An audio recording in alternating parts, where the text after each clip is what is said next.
Season 4 of Notebook on Cities and Culture is brought to you by Daniel Murphy, Polar Inertia, a journal of nomadic and popular culture online at polarinertia.com, and by Press Up, friendly web consultants who listen to your goals and provide solutions that make sense. Online at pressupinc.com.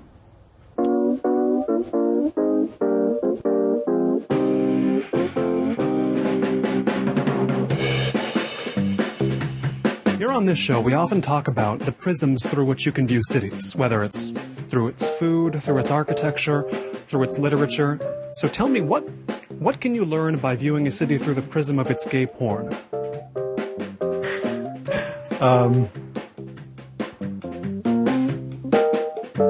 Los Angeles became the center of the porn industry in general.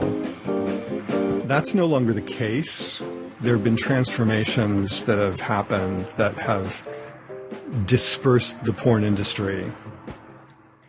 But for a very long time, just like the mainstream film industry, the center of the porn industry was in Los Angeles. So one thing I can say is there was an enormous volume of work made here. And it was made in one of a small handful of studios, or it was made in private residences here. There have been a lot of changes in the porn industry itself. The earlier works from the 70s tended to be shot on more urban locations. And that was the case not only in Los Angeles, but in New York and in San Francisco. You would get a sense of what the city was like from the gay porn films. And as it really became an industry and film production became much less casual, it became more about studio production and also shooting things in private residences. And eventually it all got concentrated really very much in Los Angeles. I think of all of the major cities that had porn production, Los Angeles gives away the least of itself in its gay porn because a lot of it was done in studios. And there were certain studios that were really just dedicated to porn shoots. And you can't really learn much. At a certain point, because I worked in the industry, I would go through all this historical material, and at a certain point in history, I discovered that really I was just learning about cottage cheese ceilings and vertical blinds. I was just, it was just what... Interiors. Yeah, it was what not very fancy apartments in the San Fernando Valley looked like. And it had very little to do with the fabric of the urban environment. Whereas the stuff that was shot on film in the 70s and in the early part of the 80s, it did actually reveal a little bit more about the city that it was shot in. I think, though, actually New York pornos were more in touch with the urban environment. The things that were made by hand-in-hand studios. And there were a number of really interesting movies that were shot in the New York subway system. On the trains? Yeah, totally clandestine. Oh my God. And that's days with the sort of graffiti-covered trains as well, so it's just the background was just all tagging, and then it was a porno? Well, sometimes in the cars, sometimes in the disused stations. Oh my. And of course, everything's changed. There's much more surveillance. Filming without permits is much more difficult. And the result is that very few films anymore show what it's like to take the subway, what it's like to walk around in the street in New York. And in that respect, maybe Los Angeles still has the possibility of showing an urban environment. The surveillance isn't quite as intense as it is in New York. But another thing has happened, which, with the internet, the whole structure of the industry has changed. I worked for a company called VCA, And they, at that time, were the largest distributor of porn in the world. And they went out of business. They actually sold out to Larry Flint. And they really fell victim to what happened with the internet. With all these people who are essentially exhibitionists showing you things for free, there's no reason to pay. And it took a number of years for the porn industry to understand how to make money from things streaming on the internet. This could be said about many industries. Indeed. Porn is never very different from other industries, is it? Well, if anything, it's in the leading role. It's the future of industries, generally. Because, for instance, if you remember, in the 80s, there was this conflict between Betamax and VHS. And the manufacturer of Betamax tapes refused to dub porn. And that was the decisive factor in VHS winning out. Because a massive amount of the business actually came from the porn industry. And VHS was no problem for that. So that's game on, they say. That's what happened. While the porn industry really was very, it came very quickly to streaming on the internet. It took a while for that to be understood, for that to be figured out, and I think in mainstream film production and experimental film production, the model of streaming on the internet is still not quite the preferred medium. And I can't blame people one bit, because I'm a fetishist like a lot of other people. I like having an object. You know, having a DVD, to me, is so much more desirable than having something immaterial. I think from the point of view of revenue, the whole question can be resolved satisfactorily, but it has changed the way people think about movies. And this is, just generally the way consciousness has changed about movies. They used to be special events. You would go to a theater and you would watch a movie from beginning to end. And now it's really an extraordinary thing to do that. People watch little bits of movies. They watch movies out of order. They watch them streaming on their computer. They watch them on their phones. And so the object of a movie, and I think it could also be said that the art object has become less special because of this technological advance. I've gotten a bit off the subject. No, it's. I think this is all in the purview of what we want to talk about today. By the way, on Notebook on Cities and Culture, I'm Colin Marshall, sitting down here in Los Feliz, Los Angeles, California. Los Angeles being, of course, the once center of porn production in America, though not Los Feliz. This was never the area, but I'm speaking today with William E. Jones. He is an artist, a filmmaker, a writer. There's a project that unites some of these things right together, and we'll get to that in a moment. But I'll say this: your work deals with many of these things we've touched on: porn, surveillance, the city. And there are subjects all brought up in a book you did with Thom Andersen recently. An artist, the official title is what? Between Artists? It's a series of artists in conversation volumes from, the name of the publisher on this was what again? ART Press. Now, there's this book, Thom Andersen, William E. Jones. Listeners might remember Thom Andersen on this show a couple of years ago. He's the filmmaker, he's the director, the creator, I think he would prefer that I say, of Los Angeles Plays Itself, a documentary about Los Angeles in film as it's portrayed in film. In over 300 films, but there's a bit of a centerpiece, I like to think of it, a movie called, watch the distinction, L.A. Plays Itself, which Thom Andersen calls in Los Angeles Plays Itself, his documentary, a gay porn masterpiece that shows off the whole spectrum of Los Angeles. Thom Andersen found out about L.A. Plays Itself because of you, did he not? That's right. I had a tape of this film, and it was a film I admired.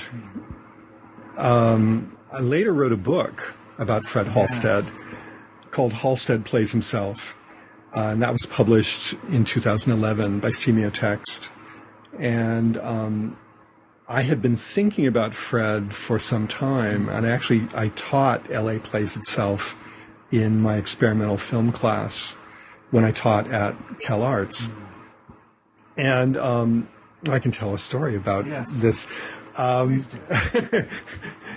When Thom had just bought the house he lives in now, a famous house, a work by R.M. Schindler, it actually needed a lot of renovation to get it back to its original state.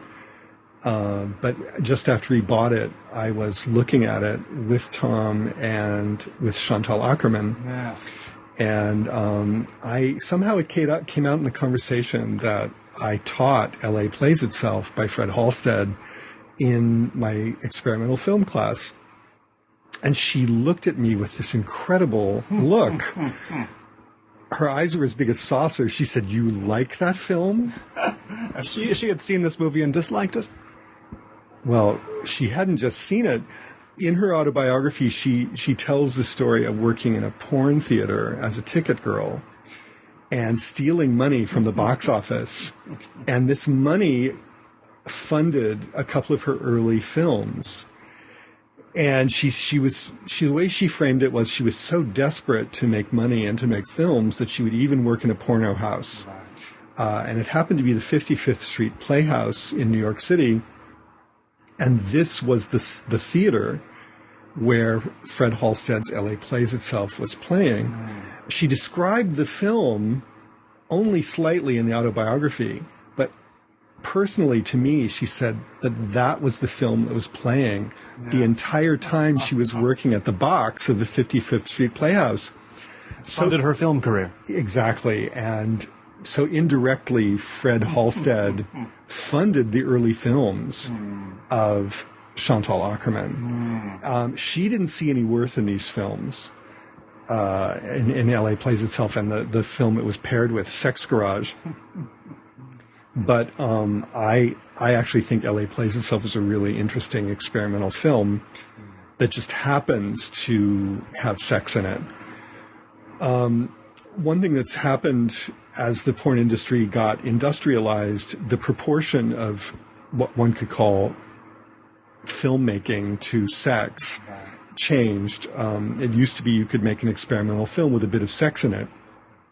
And now, it's expected that virtually the entire movie will be sex with as little exposition and as little narrative as possible. And Fred is a very interesting case. He's a native Californian. He was the son of a construction worker and an agricultural worker. He went to Cal State LA, and he was self-taught as a filmmaker. LA Plays Itself took him 3 years to make, and he starred in it. And he really invented himself as a star, as a persona, as a director, in a way that I think would possibly not be wouldn't be possible now. Particularly in the field of gay porn. I think you could become a celebrity, a kind of self-made celebrity, but I don't know if you could catapult yourself into being a director that was taken seriously. And the film was taken seriously by a lot of people. It was widely reviewed. It was shown at the Museum of Modern Art. And it was really during the period of porno chic, which more or less came to an end in the mid-'70s. He was taken seriously as a figure. But all that changed. He started making more films that were really much more conventional porno. They're not without interest, but they are not anything near as wonderful as L.A. Plays Itself. And not experimental? Not really, no. I mean, the highlight is a film called A Night at Halsted's. And that features a punk and new wave soundtrack, which is really fun. And it was shot on location at a place called Halsted's. which was a sex club that Fred ran for about a year in Silver Lake, near the intersection of Silver Lake Boulevard and Glendale Boulevard. Oh, wow. Across the street from a Bank of America and from the Silver Lake branch of the Los Angeles Public Library. Hard to imagine it there today. Yeah, it's condos now. Yes. And many things are. But it was an industrial building that he used as a sex club, and it's immortalized in this film. It's used as the location for the film. Mm-hmm. But it failed, and Fred said something really amazing about it in a public talk. He said, Los Angeles did not have enough perverts to support a business like Halsted's. Not enough perverts, or not enough perverts not close together enough? That's often the problem as well. Maybe not enough. I really wasn't there at the time, so I couldn't tell you. Now, what about Fred Halsted's LA Plays Itself? I mean, what did it reveal to you about Los Angeles when you saw it? Well, one thing is that it was shot in the late 60s and early 70s, between 69 and 72. And one of the things it has in it is the tail end of the hippie period. While the film was being shot was the Manson murders. And that was, in Los Angeles, a decisive moment in bringing a certain period to an end. You know, people stopped hitchhiking. People stopped trusting each other so much out in public. There was all this suspicion against people who looked like hippies. But before that happened, Fred and his filmmaking partner, who lent him the camera to make the film, who's his former professor at Cal State LA, they got to shoot some hippie events at Griffith Park. And there are these sort of, I know what you call them, love-ins in Griffith Park that are part of the movie. And the film also features this area out in Malibu that's very, very, it looks very much like the country. It's totally not urbanized. But for me, the most interesting thing in the film is the Hollywood street life. At that point, the Hustler strip really centered on Selma Avenue in Hollywood. And that's it's parallel to Hollywood Boulevard and Sunset Boulevard. It's very close to the YMCA and where the present-day Gay and Lesbian Center is. And this area was Hustler Central until a certain point in the 1970s when it shifted to Santa Monica Boulevard.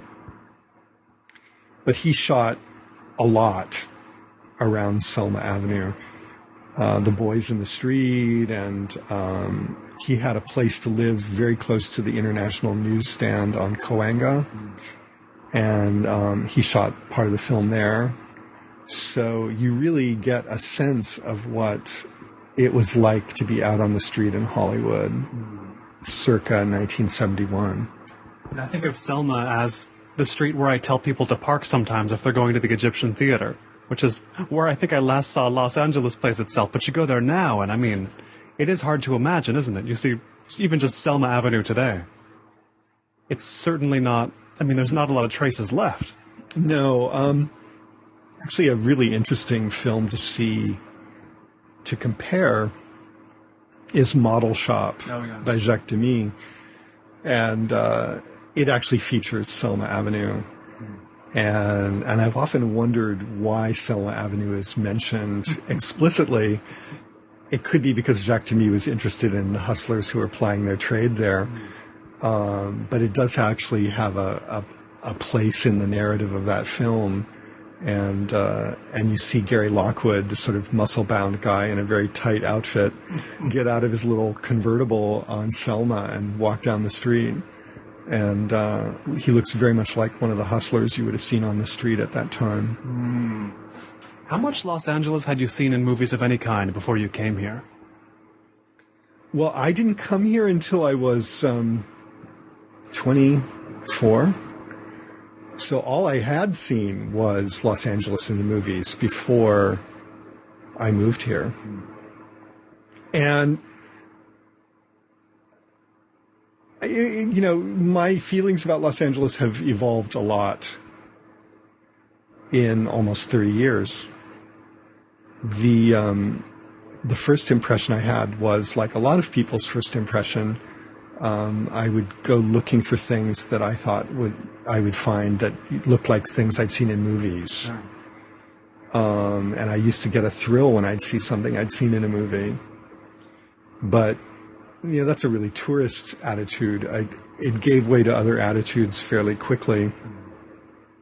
Although there was something quite amazing about driving around these areas of town that at certain times were completely deserted, and really wondering what went on behind all the facades. Right. Something's going on back there.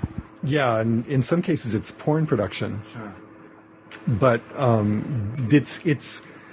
it took me a very long time to get to know the city and to get to like the city. But now I feel like I've found my place. I think crucial to it is being a part of a neighborhood, because I think people in Los Angeles are very oriented towards their neighborhoods. They've long seemed to identify with their immediate areas, less so than Los Angeles per se, right? And I think that now the real divide is really between the West Side and everything else. Ah, sure. I went a number of years without a car. I think it was 8 years I didn't have a car. Are you back to having a car now? I have a car now, but I don't drive very far with it.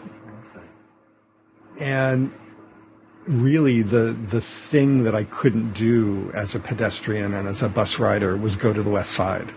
I see. I was going to ask. I mean, I don't have one myself. I sometimes think about getting one, but I always then think, oh, geez, the insurance I'm going to forget to pay for. I don't know what a tab is or whatever. There's so much associated bullshit, you know. But what am I missing out on? Is it the West Side specifically? Well, I found that when I didn't have a car, I was in better physical shape. I had to do a lot more walking. Right. One habit that I got into as a pedestrian that has not left me is that I tend to consolidate my errands. I tend not to go out and drive a bunch of different trips. I do everything at once if I can. And, but yeah, I have gotten a bit lazier now that I have a car again. And, I teach at Art Center College of Design in the Hillside campus. And that's actually a place that's quite difficult to reach on public transportation. How is that? I would take over an hour to get there on buses. And now with my car, it's less than 20 minutes. Wow. So that made it all worthwhile, I can tell you. That was the one really radical change in my life. To really know Los Angeles, do you think you need to both drive and not drive? Yeah, it's a question. I don't know how well drivers really know Los Angeles. But if you don't drive, you're missing a vital part of Los Angeles as well, right? You miss far-flung areas, but the places that you can reach, you know really well. Right. And you also get a sense of what's really going on in a way that a driver can't. What do you notice? Well, for one thing, you see all the people in the street. Right. A lot of drivers very complacently think that there isn't any street life in Los Angeles. And I'm not really sure why they think that. But because there's not any on the 101, I guess. And there isn't really any in the wealthier neighborhoods in town. But you go to Hollywood, you go to downtown, unless it's the really sterile area of downtown on Bunker Hill. Right. There's plenty going on in the streets, and it's to me it's a really violent attitude towards the city. It's like, oh, well, all those other people don't exist. They aren't really worthy of our attention. That's people in cars saying that? It's West Siders? It's who? it would be people in cars. And people, particularly people who are insulated from what's going on in the street. You know, if you've got a really nice car with air conditioning, Yes. You might as well be in a spacecraft. Right, exactly. And that's a whole other culture, you know. My car is not particularly fancy. You keep it real that way. Well, it was a gift from Thom Andersen, by the way. Really? Yeah. He had one lying around? He had one in a garage, and he said, if you pay the mechanic, you can have the car. So for the price of the repairs that it needed, I got the car. So it's a car that's kind of on its last legs, so to speak. I see. And I'm kind of driving it until it doesn't go anymore. Right. And that's Get why those last 3,000 miles out of it. that's why I'm not driving it very far. I commute to work with it, and not much else. And you know,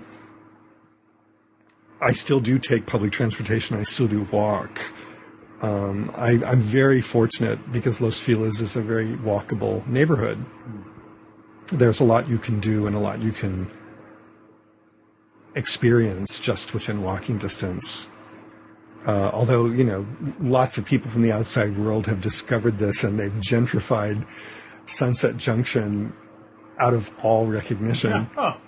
These things happen. These things go in waves. But I want to go back to one of the changes we mentioned happening in Los Angeles, how this was once the obvious center of porn production. I mean, I think of a movie that's certainly a Los Angeles movie in some way. It's quite mainstream, but Paul Thomas Anderson's Boogie Nights, about this whole thing you mentioned, about the conversion of porn from movies with stories that happen to have sex in them to movies that were nothing but sex, very utilitarian as new technologies are introduced. I mean, he dramatizes that whole thing. Do you consider that to be an important Los Angeles movie in any way?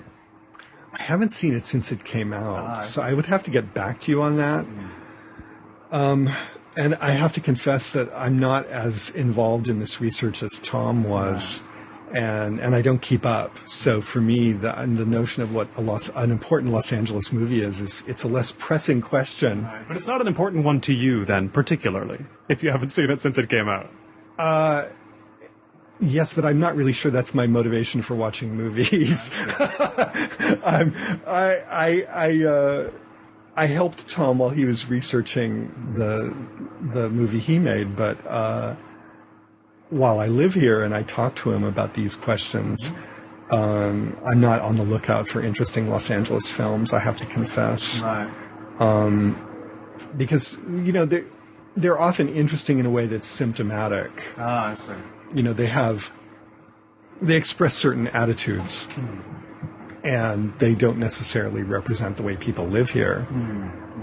There are very, very few films that I think could make that claim. One of the reasons we did the book is that Tom and I have known each other for 25 years, and we have these conversations. And I thought it was a good idea to immortalize one of them, so to speak, exactly. to you know, have one in print, because it really wasn't part of the record before. And it's 3 conversations, in fact.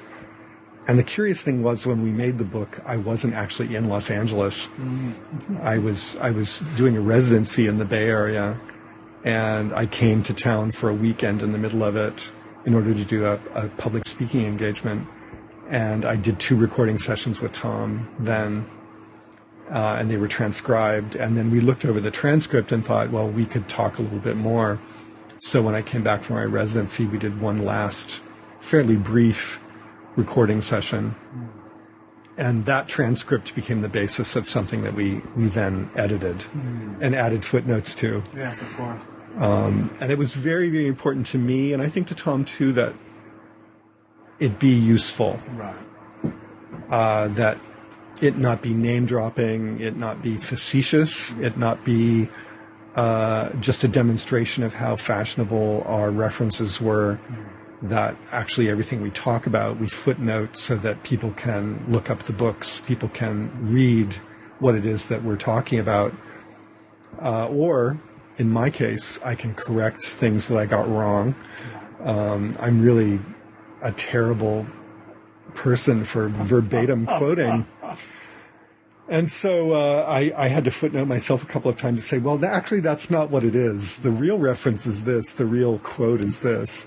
But it was good to get that opportunity to footnote the conversation. It's true. It's not a very common opportunity to get. You can't footnote conversations in real life. Sometimes I wish you could. But this sense of, I certainly don't expect any deep thoughts on boogie nights from you, for example, but the theme of porn turning utilitarian in that way, it seems to resonate with some of the work you've done, because of course you've, for example, assembled parts of gay porn films that are non-sexual together to form one of your own works. I mean, you couldn't do that anymore, could you? You'd be left with so little, right? What could you do? Could you make the 21st century version of that? I think you'd inevitably be left with something else. The work you're talking about is VO, which I did in 2006. And I think there are ways of dealing with porn that, in a way, alienates it from being just a representation of sex and talks about something else. But for instance, a transcript of a porn film might be what you'd be left with. It wouldn't be the kind of extended narratives that I found in VO. It's so funny you're bringing up the porn stuff, because I haven't talked about it in years. Right. There was a moment when I really became known as the porn guy. Porn guy. Because I worked in the industry, I did these works based on porn, and there was a kind of coda to that in the Fred Halsted book, which is a book I worked on for 10 years, and it finally got published in 2011. But yeah, there was a moment when I was the porn guy, and at that point I was already showing in commercial art galleries, and the work was not selling at all.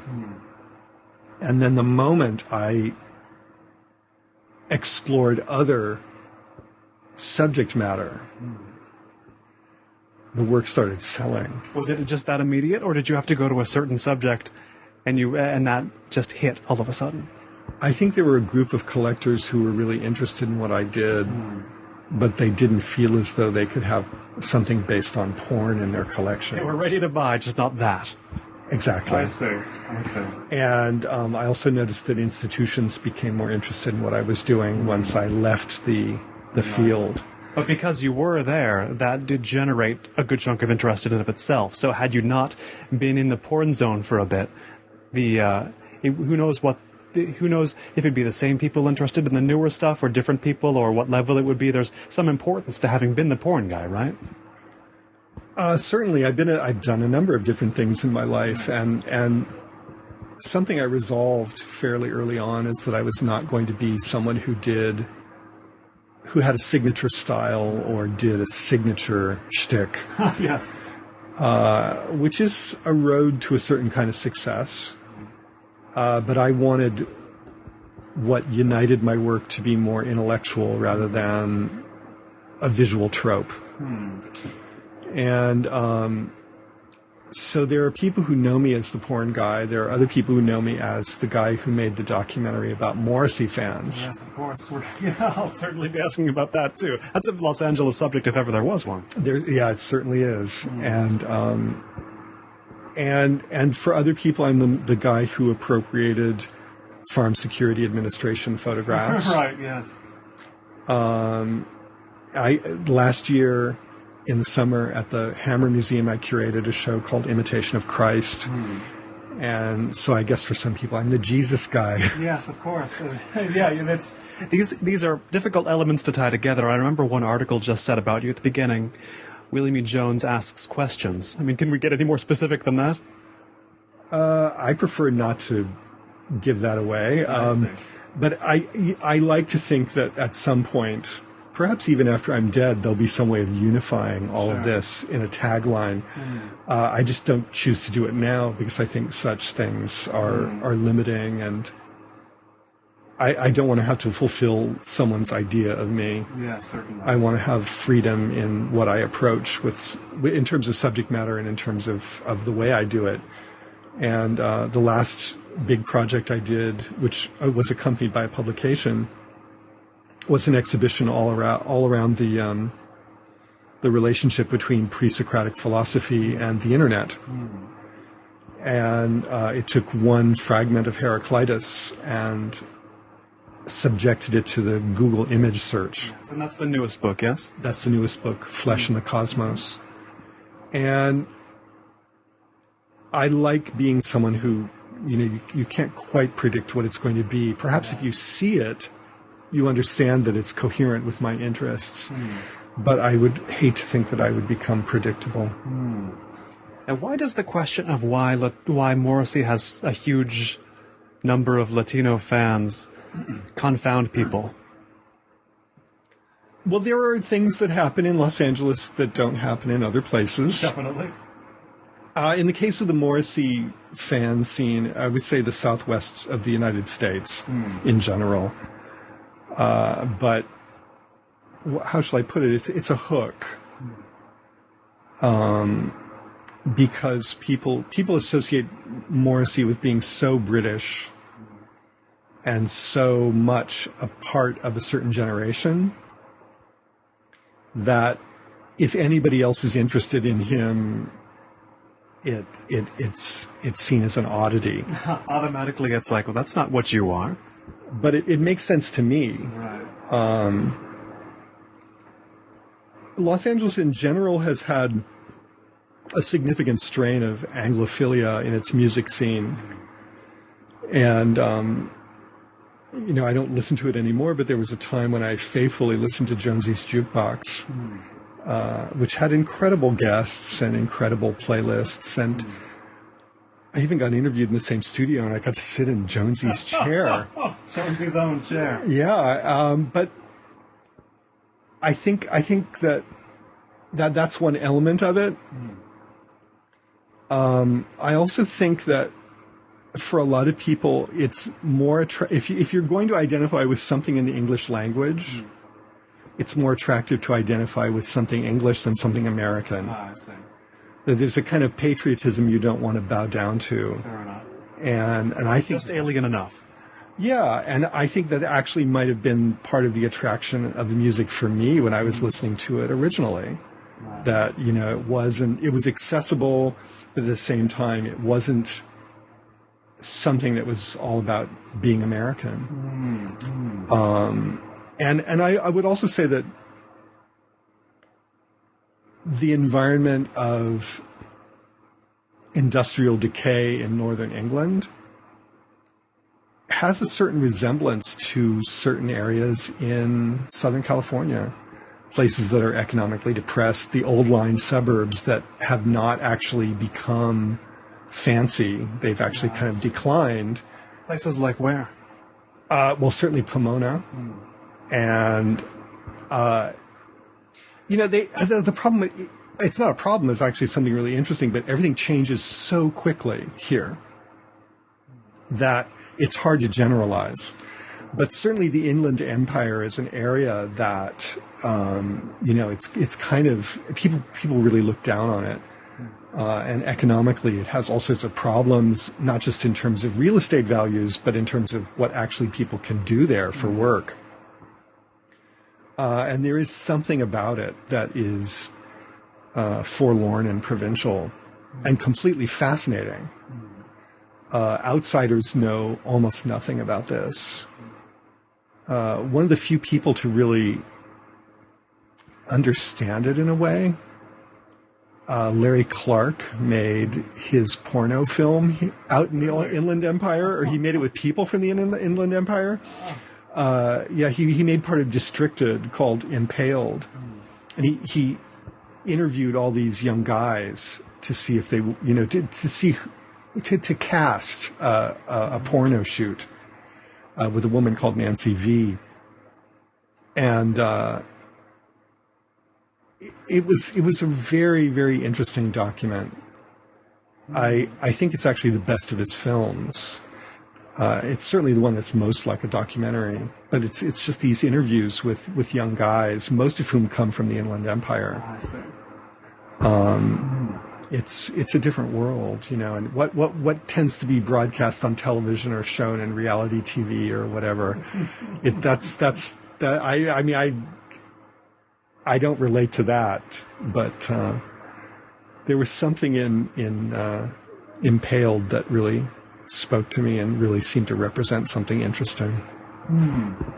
It's this question of porno. I mean, it's this question of, whether you're talking about the Inland Empire or the San Fernando Valley or Pomona, Los Angeles has these outlying areas that are so big and somehow so recognized yet unknown. I mean, is there any other place like that where there's these vast spaces that weigh heavily culturally in some sense, but in another sense don't weigh at all? Do you know what I mean? I think the way cities are is changing. I was in London recently, and I was looking for a good restaurant. And a friend of mine who lives in London said, well, some of the restaurants that you would be interested in that are interesting and cheap, have good food, but are, let's say run by a family, not some kind of tourist trap. A lot of them are in the distant suburbs. The center of cities, not so much Los Angeles, but a lot of cities, the center of the city has been taken over by fabulous wealth and, enormous corporate powers. It's common in a lot of Europe, yeah.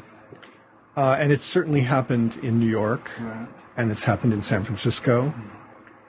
It hasn't happened yet in Los Angeles, perhaps because it's just so vast. An interesting development recently is that large commercial galleries are starting to invest in downtown Los Angeles, and they can get large pieces of real estate for cheaper here than almost any other city, certainly any other city in the United States that would be worth their while to have a gallery in.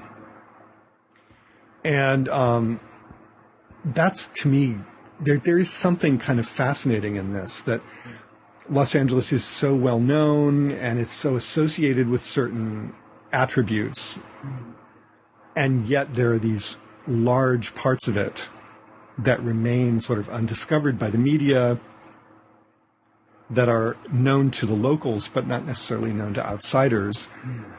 And there does seem to be some room to maneuver. There seems to be a bit of play that I think adds to the dynamism of the culture of the place. Things are still in flux. When you think about Los Angeles, does your personal conception of Los Angeles include Pomona, places that aren't Los Angeles? Does it include the Inland Empire in a psychological way? Or how strict are you with the definition of Los Angeles?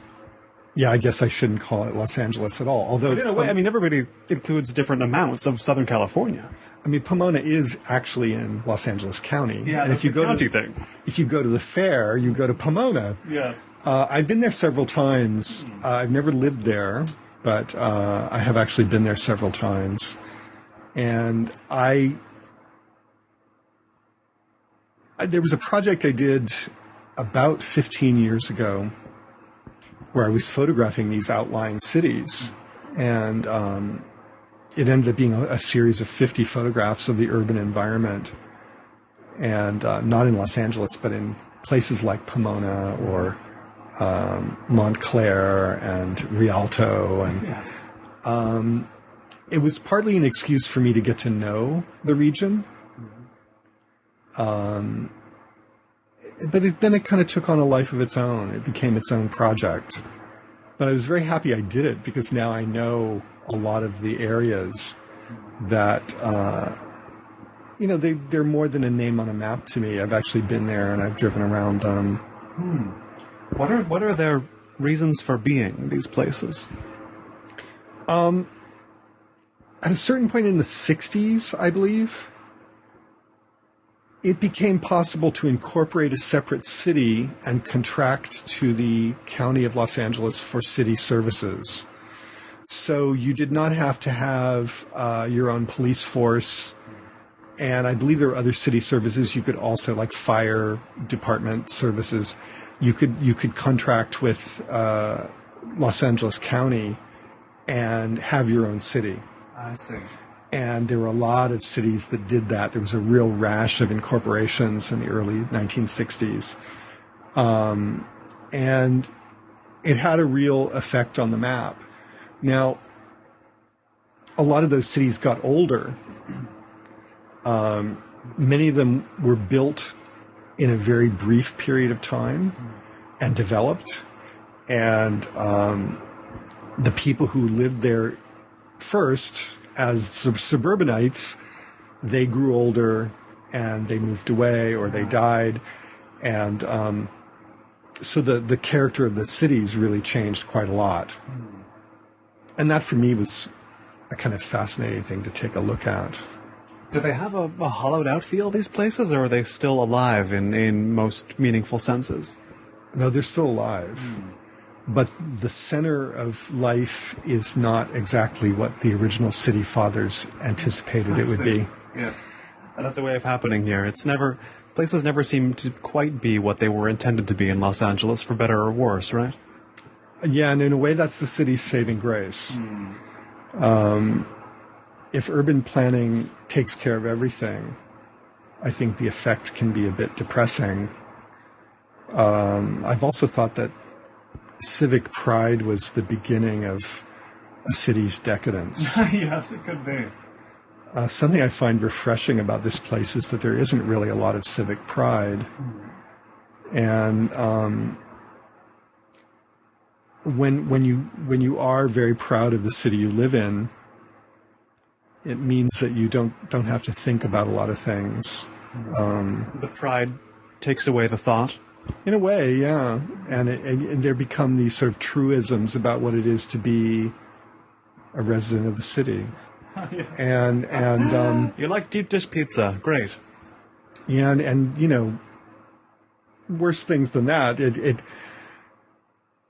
I think it also accompanies the brutality of gentrification. That you know, we can build on this image that people have of our city. Right. And make a kind of suburbanized version of it, a kind of clean version of it, and completely hollow out the city from any interesting culture at all. I'm sure we could all name certain cities that has very much happened to, but yes, here in Los Angeles, there's not a lot of viable images of Los Angeles to build on, are there? No, and for that I'm thankful. I think it's partly the film industry's fault, because the city has to be versatile. It has to serve as any town USA. And because of this, there's been a kind of lack.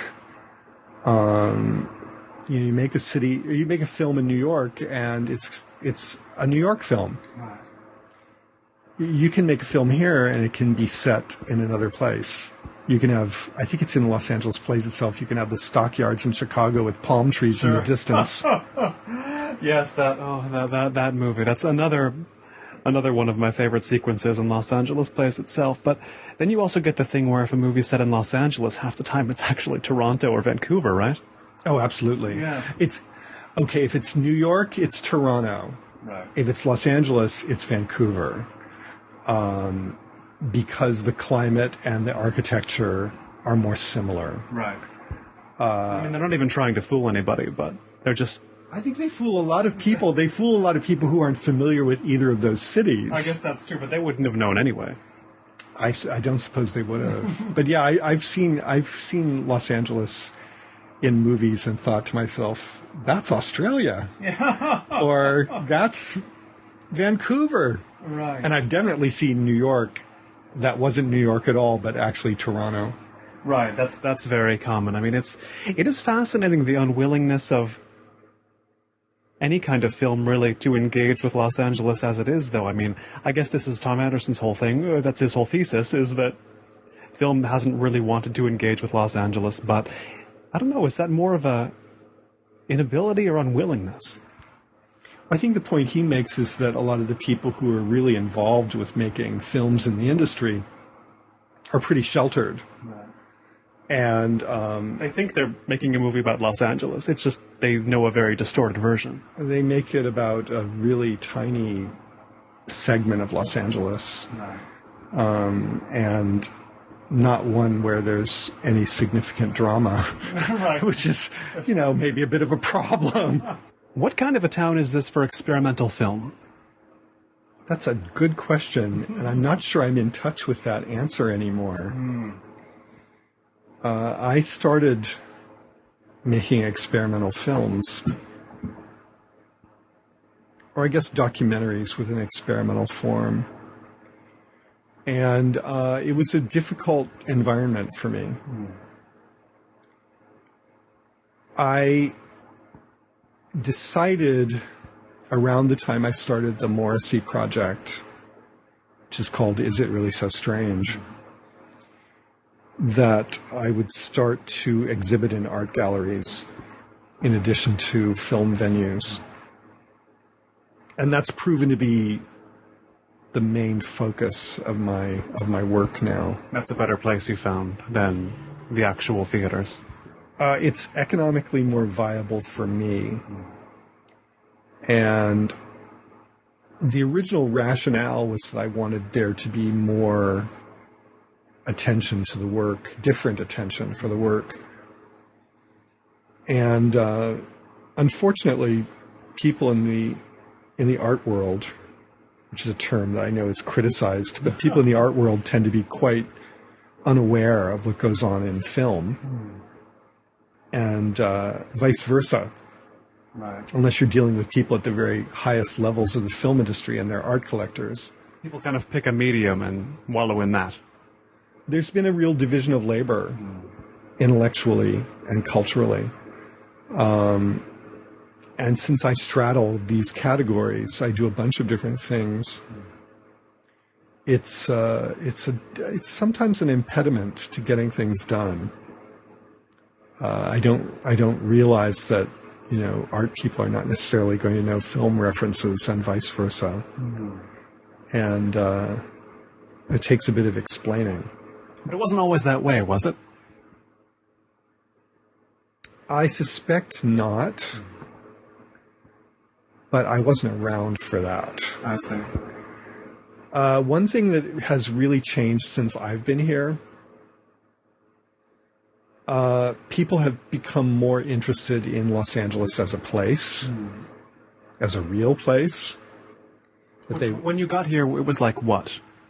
87. I mean, that sensibility was like what? It was the year 1987, and at that time, people were totally uninterested in Los Angeles as a place, or what was the situation then? I think outside of Los Angeles, there wasn't much acknowledgement of how interesting and important the cultural scene here is. And I think also the cultural scene was only developing. I think now there's a lot more going on. But that's a generalization that's hard for me to prove because I haven't been here for 50 years. True. But I think, and we're not necessarily talking about reality anyway. We're talking about people's attitudes. Sure. The attitude was that this was a really provincial place and that this was not really worth people's attention. Right. And it's an unwillingness to go beyond tourism. Tourism's not a very robust scene here in Los Angeles. I mean, there's a lot of unappealing attractions here people come to and they leave disappointed by. Yeah, and I like it that way. Keep them out. Well, it is nice to have a city that's your own. Yes. And that's not perfectly knowable by tourists. Right. If you live in a place... Double-decker buses, If you live in a place that the tourists can get to know really well, right, it's not such a great place. I think for a lot of people in art, particularly in the 80s, this was a place that you could skip. Ah, I see. You could come from Europe and visit New York and see your fill. And now lots of people feel as though it's worth visiting Los Angeles. What changed? I think one big change was economic. I think the people who went to art school here in the early 80s, most of them moved to New York to become artists. But as New York became more expensive and more inhospitable to outsiders who were not fabulously wealthy or working in corporate jobs, fewer and fewer people moved east after they got out of art school. And I noticed while it was the beginning of the time I was teaching, the only students who were moving to New York after they graduated were the ones who already had an apartment there or who had family there. The infrastructure was there for them already. Yeah, and now I think people specifically come to art school in this area in order to settle in Los Angeles. Oh, I see. Which is something that was unheard of when I moved out here. It's something... There's something too that connects to this idea you talk about with Thom Andersen in the book, in the conversations you have, which is, I think it's something he says, that the city wasn't really that interesting before the immigration, before the diversity, before the sort of Olympics era boom. And I believe him. I mean, of course, I never saw Los Angeles. I never saw pre-diversity Los Angeles, so I don't know. But it really seems like, sure, there was a lag with, say, New Yorkers finding Los Angeles uninteresting, maybe 20 years past when it had already become interesting, but there's something to the idea that Los Angeles became interesting. It existed before it was interesting, right? Yeah, I think one of the things that is at stake here is the existence of something like a bohemia. I think a lot of major cities are no longer capable of supporting independent, non-institutionalized artists. Right, that gets throttled in the cradle in a place like Manhattan. Well, now it's Brooklyn. I see. I can count on one hand the number of artists I know who are not retirement age, who live in Manhattan, I'm afraid. Brooklyn or maybe Jersey City for the strong, the people who like Indian food. Yes. I've been traveling a lot in the last few years. It's been this exhausting part of my life, but it's been very, very interesting. And I've actually traveled more to London than to New York. And there is something depressing about London. Something's getting strangled, or has already been strangled. This incredibly maniacal real estate development. These whole neighborhoods that have just sort of been razed and remade. It's a very difficult place to be. But my work is shown by the Modern Institute in Glasgow. And so I actually end up going to Glasgow as much as I go to London. Oh. And Glasgow's a very different case. It's a kind of dying industrial city. And it has a great art school and a lot of artists. And they seem to be participating in something like a bohemia at this late date. And I enjoy my visits there. I think that it has a spirit that's admirable. How this will be affected by the independence referendum, I don't know. In a way, they're interested in the exact opposite of what the nationalists are interested in. They're all international because their work is shown abroad, and Right. they visit Los Angeles. Yes. You know, they're out there in the world. Whereas I think a nationalist agenda is not about that. It's not about being cosmopolitan or international. Right. These artists' minds are not only on Scotland. No, although they're still very Scottish. Yeah. They come here and get terrible sunburns. But but it's a city that I'm very fond of. Glasgow is. I wouldn't necessarily compare it to Los Angeles, but it's a place I feel comfortable because I feel here there is still some trace of bohemia left. Right. Even though this is described often as being a place on the way up, and Glasgow is almost universally described as a place on the way down. Yeah, I don't know how much development is going to happen in Los Angeles. I know there are a lot of attempts, and a lot of people move here. But I don't think we can yet answer the question of whether the economy in Los Angeles can sustain that.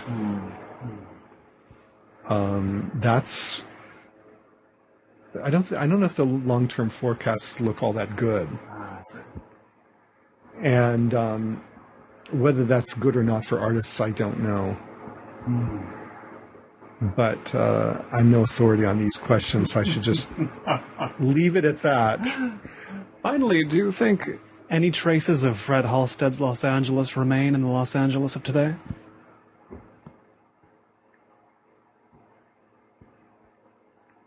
That's a tough one to answer. I'm living right around the corner from the apartment where Fred Halsted's boyfriend died. Really? And just down the street from the Vista Theater, where Fred Halsted was playing his films. Sometimes he would show them in progress at the Vista. Wow. The Vista used to be a gay porn theater. I walked right by it on the way here, so it's fresh in my memory what that place is. Yeah, it's gone through a lot of changes. And so in some way, it's still here. My most recent project is an introduction for a book called Cruising the Movies by Boyd McDonald. And Boyd McDonald became well known for editing a zine called Straight to Hell. And it was a collection of what he called true homosexual experiences. His readers would write him letters describing their sex experiences. And sort of a Penthouse Forum type equivalent, isn't it? This was before Penthouse. This was before any of that. Wow. And it was also, keep in mind, it was activity that was described that was illegal in many cases. And he had correspondence all over the place.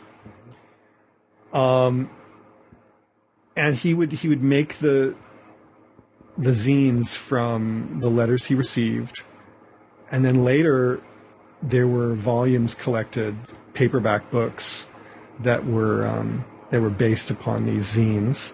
I can actually show them to you, but you can't see them on the radio. Sure, we can describe them.